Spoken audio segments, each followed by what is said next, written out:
Şular yazak, A yazak, tormuzuna diskan kırdıracak mı? Bari yok 50 manat olanlar.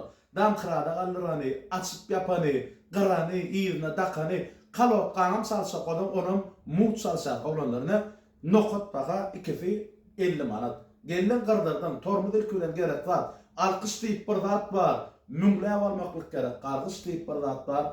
Düşkar olmaklık gerek. Namaz kurallarına kallazan. Kavul ortasında, yağış aylarda, yağış günlerde bizden peydalanıp giden o sağolsun aytıp giden dostlar sizin hem yazmanız haýsy diýär men hayırlandım hakykatdan şu 50 manat diýip anan oklar 50 manada açıp yapan oklar siz o nädip garaýanyz diýip hayran alýarlar. Ähli amatdylyklar halkymyz şu sebäbi türkmenler gowsundan nafi gorkodan ýaglary.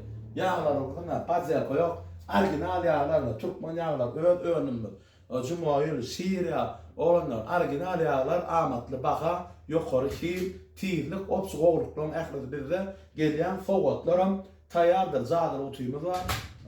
Gorkodum ya kıydaradı, gorkodum hiç yeri boşu yok. Bir yağ sarsırdın, öz bakımına ardancık yukarı gider. Çektin, foğudanın, akıl yatırır, 3 saniye kumda televizor, hali, foğutken, zanı sağ olsun yerleşen eminim, severini metalist.